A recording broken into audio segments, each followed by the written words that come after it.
주의 도움 받고자 주 예수님께 빕니다.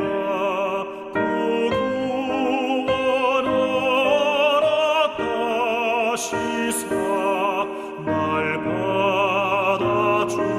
받아주소서. 내 모습 이대로 주 받아주소서. 날 위해 돌아가신 주 날 받아주소서. 큰 죄에 빠져 영죽을 날 위해 피 흘렸으니 주 형상대로 빚으사 날 받아주소서.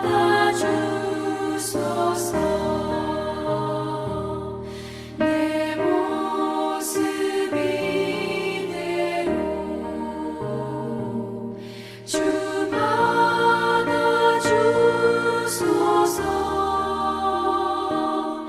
날 위해 돌아가신 주 날 받아주소서.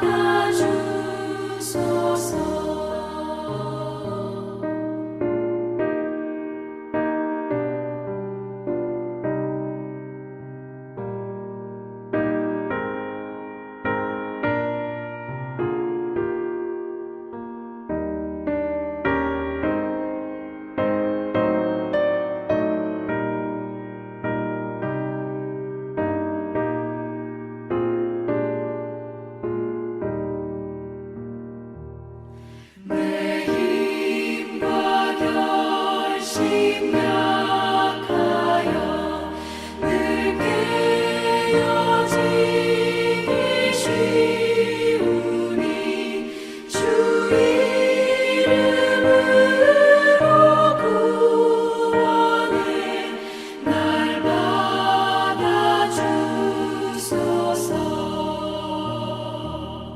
내 모습 이대로 주 받아주소서.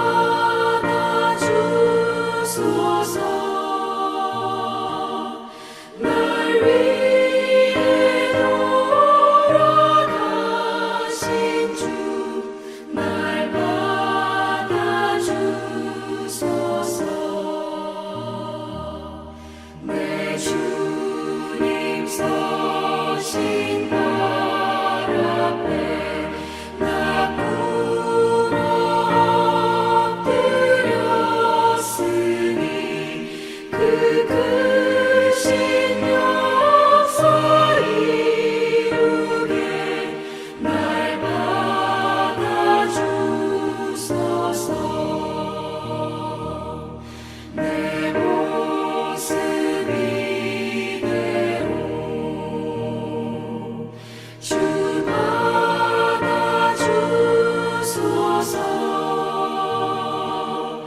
날 위해 돌아가신 주 날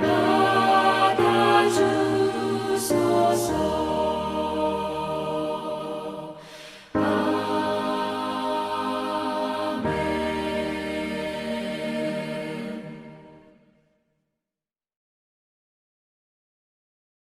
할렐루야.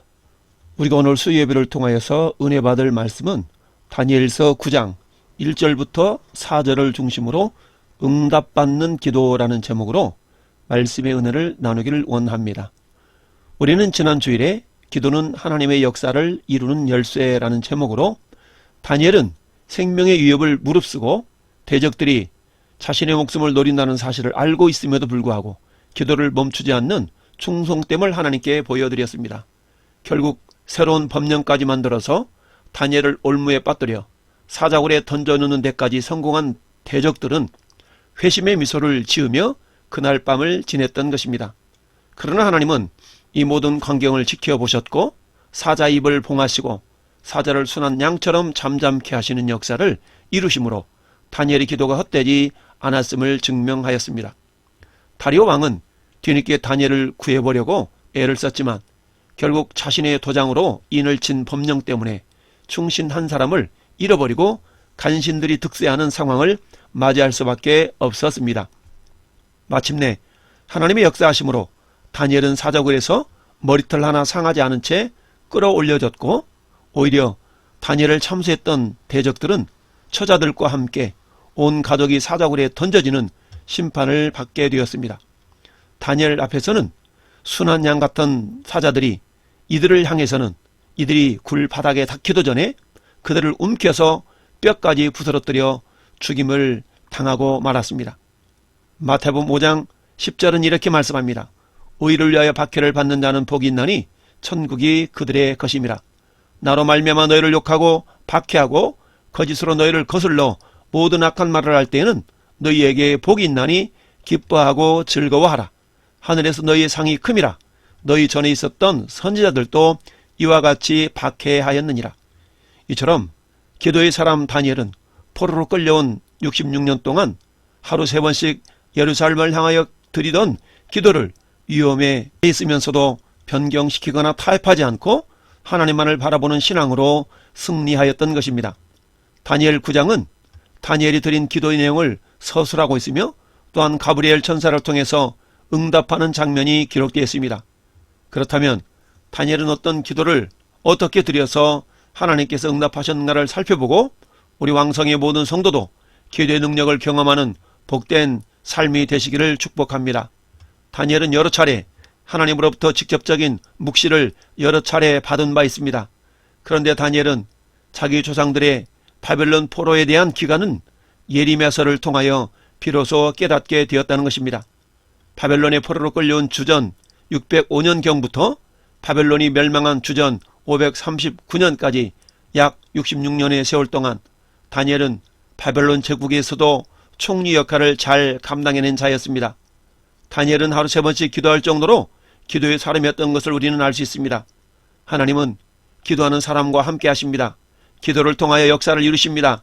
예레미야 33장 2절 3절 말씀처럼 이를 행하시는 여호와 그것을 만들어 성취하는 여호와 그 이름을 여호와하는 이가 이같이 이르시도다. 너희는 내게 부르짖으라. 내가 네게 응답하겠고 네가 알지 못하는 크고 은밀한 일을 내게 보이리라. 다니엘은 이처럼 말씀을 의지하여 기도를 통해 일하시는 하나님에 대하여 깨달았던 것입니다. 소년 시절에 다니엘은 어느덧 80 노인이 되었습니다. 그럼에도 불구하고 다니엘의 심성은 청년 못지않는 열정이 있었던 것입니다.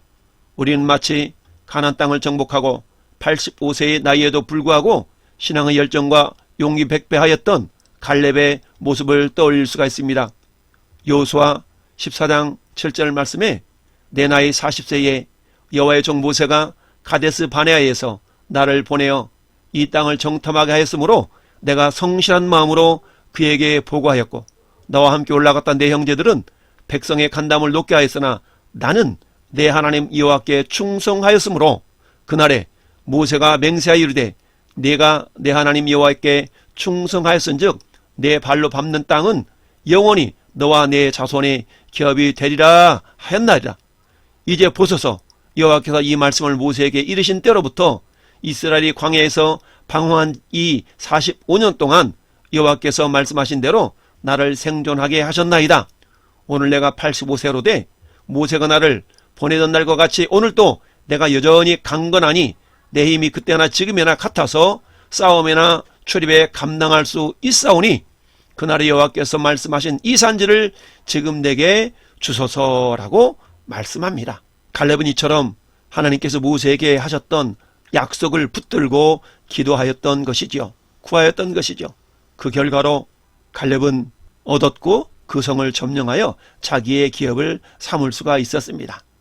이처럼 갈렙도 가나안 땅을 정복하던 주전 1360년경에 아직 정복하지 못한 헤브론 땅을 85세의 나이로 정복하여 자신의 기업으로 삼았던 것을 볼 수 있습니다.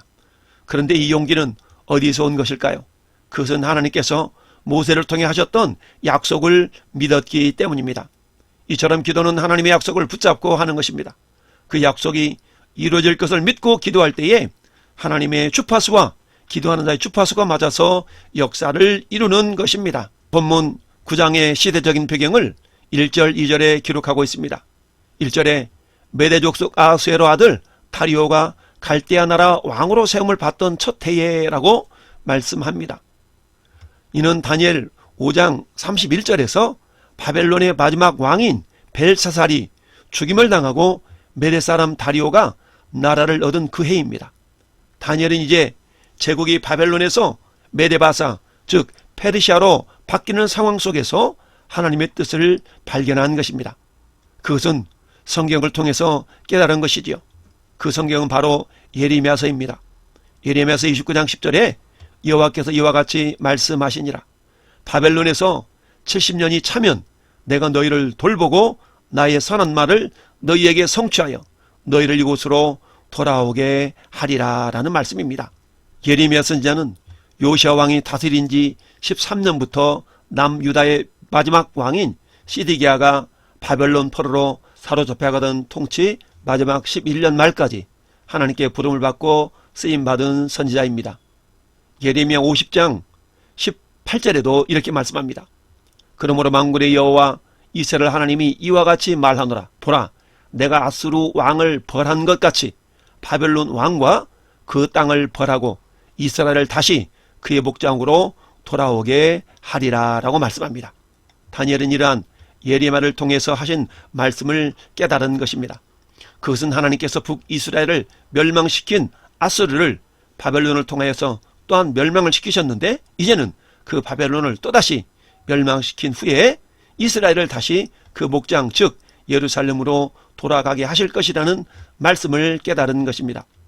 그런데 지금 바벨론이 메데파사에 의해 멸망을 당했으니까 다니엘 입장에서는 바벨론 포로가 70년 만에 끝나겠다는 예레미야 29장 10절의 말씀과 50장 18절 19절의 말씀을 깨닫고 더욱 간절히 기도한 것입니다. 왜냐하면 하나님은 기도를 통해 일하시는 분인 것을 믿었기 때문입니다. 사랑하는 왕성의 성도 여러분, 오늘 우리가 살아가는 이 시대에는 불확실성의 시대입니다. 상대주의적 가치가 지배하는 종교다운주의 시대, 모든 것이 변화돼 더 급격히 변하는 시대에 살고 있습니다. 이러한 세대 가운데서도 우리들 성도들은 한결같이 하나님의 뜻을 행하며 신앙의 정절을 지키며 의롭게 진실하게 살아야 합니다. 그 같은 성도다운 삶을 살고자 한다면 한결같이 하나님의 역사를 향해 마음의 창을 열고 그것에 관심을 기울이면서 하나님의 뜻을 정확히 분별하며 그에 합당한 삶을 살아가야 합니다. 그리할 때 우리들 역시도 이 시대 가운데 다니엘처럼 의연하며 굳건하며 의로운 삶을 살 수가 있는 것입니다. 로마서 12장 2절은 이렇게 말씀합니다. 너희는 이 세대를 본받지 말고 오직 마음을 새롭게 함으로 변화를 받아 하나님의 선하시고 기뻐하시고 온전하신 뜻이 무엇인지 분별하도록 하라. 타협하는 신앙이 아닌 하나님 제일주의 삶을 살 것을 말씀하고 있습니다. 사랑하는 성도 여러분, 하나님께서 우리에게 성경을 주신 것은 그것을 통해 당신의 확실한 뜻을 알리시기 위함입니다. 이를 기록된 글의 형태로 주신 것은 사람이 입에서 입으로 전달하는 구전과 같은 그런 것은 너무나도 쉽게 변개되기 때문이며 이상과 환상 등을 성경 기록 이후 또 다른 계시로 인정하지 않는 것 역시도 사람들의 허탄하거나 탐욕적인 발상을 계기로 둔갑시키는 일을 막기 위함입니다. 그러므로 여러분, 진정 하나님의 뜻을 알기를 원하고 하나님께서 오늘 우리가 살아가는 삶의 현장에서 주시는 말씀을 듣고 깨닫기를 원한다면 기록된 말씀을 살펴보고 펼쳐보고 그 말씀을 가까이 할 수 있어야 합니다. 시편 119편 130절은 이렇게 말씀합니다. 주의 말씀을 열면 빛이 빛이요 우둔한 사람을 깨닫게 하나이다. 디모데후서 3장 16절도 이렇게 말씀합니다. 모든 성경은 하나님의 감동으로 된 것으로 교훈과 책망과 바르게 함과 의로 교육하기에 유익하니 이는 하나님의 사람으로 온전하게 하며 모든 선한 일을 행할 능력을 갖추게 하려 함이라. 이처럼 응답받는 기도는 하나님의 말씀에 근거한 기도인 것이지요. 다니엘은 예레미야 선지자를 통해서 하신 말씀을 발견하고 마음이 설렜을 것입니다. 이제 굴욕의 때가 끝나감을 알았기 때문입니다. 나이 80대의 노구에도 불구하고 조국의 회복을 약속하신 하나님의 말씀을 읽으면서 처음 포로로 끌려왔을 때 뜻을 정하여 하나님의 영광을 가리지 않는 삶을 살기로 작정했던 때를 떠올렸을 것입니다. 잠언서 28장 9절에 사람이 귀를 돌려 율법을 듣지 아니하면 그의 기도도 가증하니라. 즉 말씀이 없는 기도는 가증하다라고 말씀합니다. 이를 예수님은 중언부언하는 기도라라고 말씀하기도 하셨습니다. 마태복음 6장 7절에 또 기도할 때 이방인과 같이 중언부언하지 말라. 그들은 말을 많이 하여야 들으실 줄을 생각하느니라. 왜 그럴까요? 그들에게는 하나님의 약속의 말씀이 없기 때문이지요. 3절을 보시겠습니다. 다니엘은 예레미야의 서책에 하나님께서 선민을 회복시키실 날이 가까이 왔음을 깨닫게 되었음을 밝히고 있습니다. 다시 말해 그는 선지자를 통해 기록된 하나님의 말씀을 보면서 선민을 향한 하나님의 뜻을 분명히 깨닫게 된 것입니다. 3절은 바로 이처럼 분명한 하나님의 뜻에 입각하여 다니엘의 기도를 결심하는 내용을 다루고 있습니다. 아마도 다니엘은 이 책을 보기 전까지 선민 이스라엘의 바벨론 포로 생활 기간에 대한 예레미야 예언을 알지 못한 듯합니다. 그러나 그는 이 책을 보고 나서 비로소 선민의 포로 기간에 대하여 깨닫게 된 것이지요. 그리고 다니엘은 이처럼 선민의 포로 기간이 거의 다 끝나게 됨을 깨닫고 즉시 하나님께 선민의 회복에 대하여 기도하기 시작한 것입니다.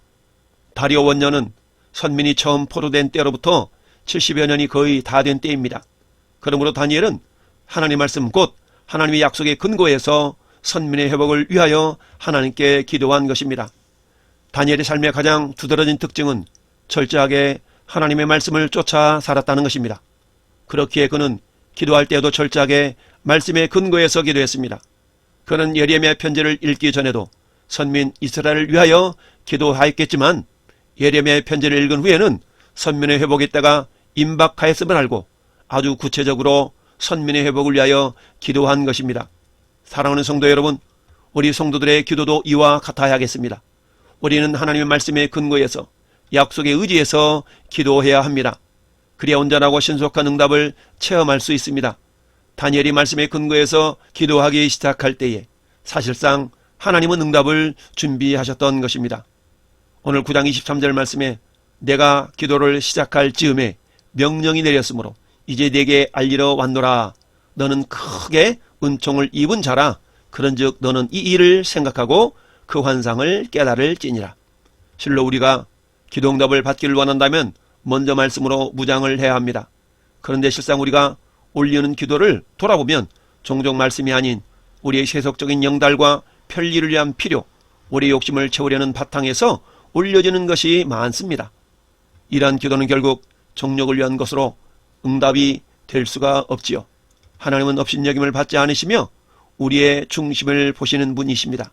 아무리 기도란 거룩한 형식을 통해서 우리가 소원을 아뢰어도 그것이 탐욕을 포장한 것에 지나지 않거나 세속적인 필요에만 집착한 것이라면 이를 응답하시지 않으신다는 말씀이지요. 실로 우리의 기도가 정녕 응답되는 기도, 하나님 뜻에 합당한 기도로 올려지기를 바란다면 먼저 하나님 말씀에 주의를 기울이고 그 말씀에 근거해서 기도해야만 합니다. 신실하신 하나님, 미쁘신 하나님께서는 당신의 말씀에 근거해서 기도하는 그를 기뻐하시고 약속하신 대로 그 기도에 속히 응답해 주실 것입니다.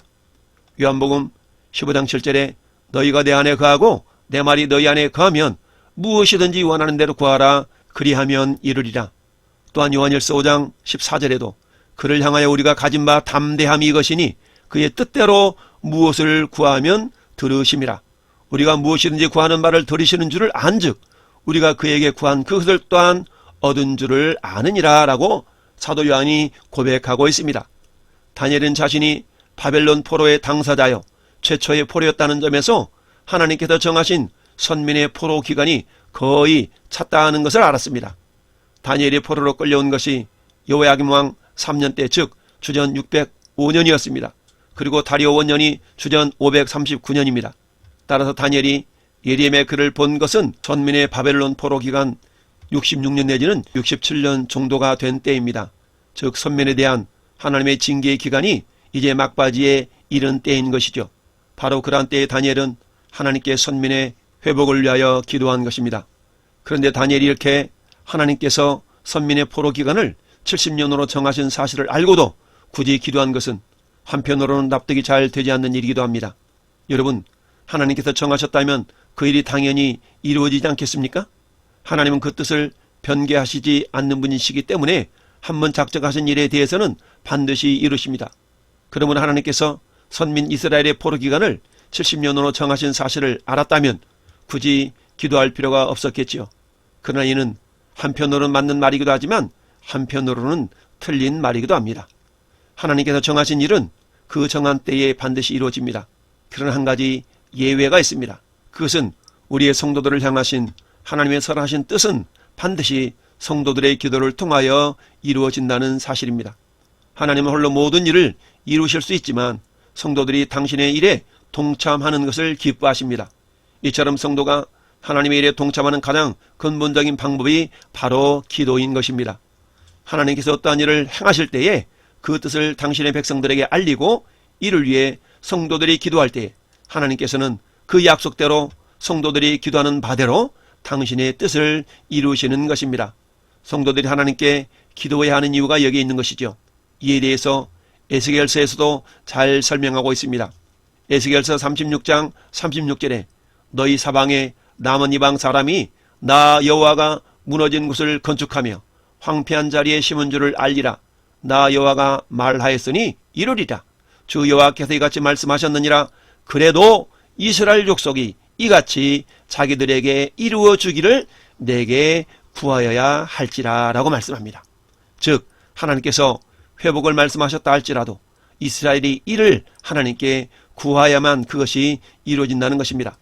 이는 하나님께서 당신을 참으로 신뢰하는 자기 백성과 더불어 당신의 선하신 뜻을 이루기를 바라시는 하나님의 계획 때문입니다.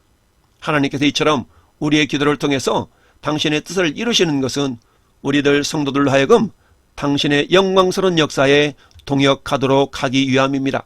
그런즉 사랑하는 왕성의 성도 여러분, 우리 모두 깨어서 우리를 향한 하나님의 선하신 뜻이 이루어지도록 기도로 동역하시기를 축복합니다. 하나님 우리의 기도를 통하여 당신의 선하신 뜻을 이루기를 원하시는데 우리가 기도하지 않아서야 되겠습니까?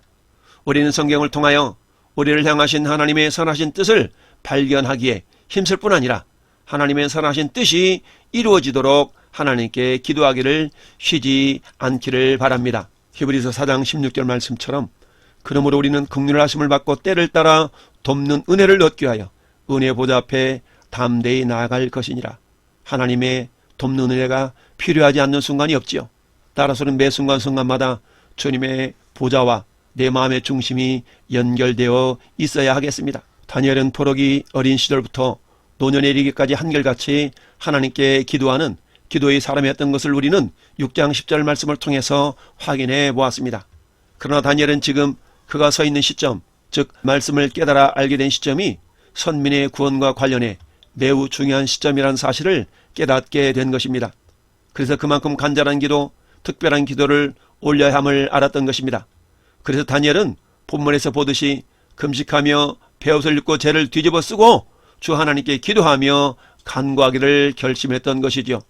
이러한 다니엘의 기도는 성도들이 신앙생활을 함에 있어서 종종 닥치는 위기와 기회, 특별한 문제 등을 앞두고 어떻게 대처해야 하는지를 우리에게 모범을 보여주고 있습니다. 여러분, 요즘의 시기는 평탄한 나날이 아닙니다. 기도해야 할 때입니다. 간절히 부르짖어 기도할 때입니다. 우리는 야곱처럼 다니엘처럼 히스기야 왕처럼 전심으로 기도할 줄 알아야 합니다. 창세기 32장 26절에 그가 이르되 날이 세리하니 나로 가게 하라. 야곱이 이르되 당신이 내게 축복하지 아니하면 가게 하지 아니하겠나이다. 야곱이 형 에서를 만나는 두려움 앞에서 야복 강가에서 천사와 간절하게 씨름한 장면이 나옵니다. 이는 생명을 건 간절한 기도인 것이죠. 또한 에스더 4장 16절에도 당신은 가서 수산에 있는 유다인을 다 모으고 나를 위하여 금식하되 밤낮 3일을 먹지도 말고 마시지도 마소서. 나도 나의 시녀와 더불어 이렇게 금식한 후에 규례를 어기고 왕에게 나아가리니 죽으면 죽으리라 하니라. 에스더도 포르기에 유대인을 말살하려던 하만의 계략을 알고 생명을 걸고 삼촌인 모르드게에게 기도를 부탁하면서 자기 민족을 위해서 기도하였던 것입니다. 결국 하나님께서는 에스더와 모르드게의 기도를 들으시고 그 민족을 구원해 주셨던 것입니다. 하나님의 응답을 보장하는 바른 기도의 자세가 오늘 본문을 통해서 기록되어 있습니다. 3절에서는 하나님의 응답을 보장받는 기도의 자세가 있는데, 첫째는 한마디로 말하면 회개하는 기도입니다. 이스라엘 백성들은 하나님께 자신들의 죄를 회개할 때에 본문과 같이 금식하며 베옷을 입고 죄를 덮어쓰는 일을 행하였습니다. 열왕기상 21장 27절에 아합이 모든 말씀을 들을 때에 그의 옷을 찢고 굵은 배로 몸을 동이고 금식하고 굵은 배에 누우며 또 풀이 죽어 다니더라 라고 말씀합니다. 하나님께서 엘리야 선지자를 아합 왕에게 보내셔서 심판을 말씀하시자 아합이 회개하는 장면입니다. 이 일로 아합은 그 생전에 심판을 받지 않고 아들 시대에 심판이 내려지는 자비하심을 맛보게 되었습니다. 욥기 42장 6절에도 그러므로 내가 스스로 거두어들이고 티끌과 제 가운데서 회개하나이다 라고 고백하고 있습니다. 욥도 모든 고난 이후에 자신의 교만을 회개하는 장면입니다. 하나님이 이 회개 기도를 들으시고 갑절의 은혜를 베풀어 주셨던 것이죠. 이처럼 다니엘은 회개의 자세로 선민의 죄를 자복한 것입니다. 둘째는 겸손의 자세입니다. 다니엘은 다리오 시대에 제국의 총리에 자리에 있었던 사람입니다. 그는 평소에 자색옷을 입고 목에는 금사슬을 두르고 만민이 우러러보는 자리에 앉아 있었던 사람이죠. 그런 그가 지금은 금식하며 베옷을 입고 죄를 뒤집어 쓰고 있는 것입니다. 이는 하나님 앞에서 자신이 죄인에 불과함을 직접 시인하고 자신을 지극히 낮춘 겸손의 자세라고 아니할 수 없습니다. 하나님께서는 교만한 자를 물리치시고 겸손한 자의 소원을 들으시고 은혜를 베풀어 주십니다. 시편 10편 17절 말씀에 여호와여 주는 겸손한 자의 소원을 들으셨사오니 그들의 마음을 준비하시며 귀를 기울여 들으시고 라고 말씀하며, 야고보서 4장 6절에도 그러나 더욱 큰 은혜를 주시나니 그러므로 일러스되 하나님이 교만한 자를 물리치시고 겸손한 자에게 은혜를 주신다 하였느니라. 다니엘은 이를 잘 알고 자신을 낮춘 것입니다. 세 번째, 간절한 기도의 자세입니다. 다니엘은 평소 하루에 3번씩 어떠한 일에 있더라도 기도하였습니다. 참으로 다니엘은 기도가 몸에 밴 사람입니다. 그러나 그는 민족의 포로 기간이 만기가 거의 도래하게 된 사실을 깨달았을 때에 더욱 간절하게 기도할 필요성을 느끼게 되었습니다. 다니엘에게는 그 백성의 죄가 하나님을 노하게 하셔서 약속된 구원의 때가 연기되지는 않을까 하는 두려움이 있었는지도 모릅니다. 어쨌든 그는 하나님께 간절하게 기도하였고 그의 간절함은 그의 자세를 통해 나타났던 것입니다. 하나님이 이러한 다니엘의 기도를 들으시고 즉각적으로 응답하신 것이죠. 사랑하는 성도 여러분, 우리도 다니엘의 기도의 모범을 따라 기도의 사람이 되시기를 축복합니다. 물론 오늘날 베옷을 입고 죄를 뒤집어 쓰라는 말은 아닙니다. 회개하며 겸손하게 간절함으로 기도하라는 말씀입니다. 이와 같은 우리의 기도에 하나님은 코로나 시대에 언약을 지키시는 분이므로 반드시 이 땅을 고쳐주시리라 믿습니다. 4절에 다니엘은 하나님의 두 가지 성품에 근거해 기도하였습니다. 첫째는 주를 사랑하고 주의 계명을 지키는 자를 위해서 언약을 지키시는 하나님이심을 믿었습니다. 둘째는 언약을 지키심에 인자를 베푸신다는 믿음이 있었습니다. 그렇습니다. 하나님은 언약에 신실하신 분이십니다. 그래서 우리는 그 약속의 말씀을 부여잡고 기도하는 것입니다. 그리고 그 언약을 이행하심에 있어서는 하나님의 사랑하심, 즉 인자하심에 근거하여 기도하는 것입니다. 그 사랑의 완성은 예수님의 십자가입니다. 그래서 이제는 물론 위와 같은 자세로 기도해야 하겠지만 우리는 예수님의 이름을 의지하여 기도하는 것입니다. 예수님은 사랑의 본체이시며 사랑의 완성이시기 때문입니다. 요한복음 14장 13절에 너희가 내 이름으로 무엇을 구하든지 내가 행하리니 이는 아버지로 하여금 아들로 말미암아 영광을 받으시게 하려 함이라. 내 이름으로 무엇이든지 내게 구하면 내가 행하리라 라고 예수님이 말씀하십니다. 이처럼 우리와 예수님과의 관계는 한 몸을 이룬 관계인 것이죠. 오늘도 우리 안에 계신 성령님은 우리가 어떻게 기도해야 할지를 가르쳐 주십니다. 요한복음 14장 26절에 보혜사 곧 아버지께서 내 이름으로 보내실 성령 그가 너희에게 모든 것을 가르치시고 내가 너희에게 말한 모든 것을 생각나게 하리라. 그렇습니다. 기도할 때 주님이 주시는 기쁨이 있습니다. 이 기쁨을 누리는 주인공들이 되시기를 예수님의 이름으로 축원을 드립니다. 요한복음 16장 24절에 이렇게 말씀합니다. 지금까지는 너희가 내 이름으로 아무것도 구하지 아니하였으나 구하라. 그리하면 받으리니 너희 기쁨이 충만하리라. 우리는 주님의 말씀을 기억하면서 우리가 기도할 때 반드시 응답이 있음을 믿고 그 응답을 통하여서 주님의 기쁨이 나의 기쁨이 된다는 사실을 깨닫기를 원합니다. 사랑하는 왕성의 성도 여러분, 오늘 예배를 통하여 우리가 어떻게 기도해야만이 기도의 응답의 역사가 있는가를 살펴보았습니다. 말씀을 부여잡고 회개하는 자세로 겸손하고 간절하게 예수 이름으로 기도할 때에 우리 주님은 반드시 응답해 주신다는 사실입니다. 우리 왕성의 모든 성도들이 기도하여서 이와 같은 주님의 기쁨이 우리 가운데 충만히 경험되는 복된 삶이 되시기를 예수님의 이름으로 축원을 드립니다. 아멘. 이제는 우리 구주 예수 그리스도의 은혜와 우리 아버지 하나님의 놀라우신 사랑하심과 성령 하나님의 내주교통 감화감동 역사 충만하심이 회개하는 마음으로 겸손하게 간절하게 예수 이름을 의지하여 기도하는 모든 성도들 머리 위에 가정과 직장과 생업 위에 기도 제목 위에 이 나라의 민족 위에 영원토록 함께 있을지어다. 아멘.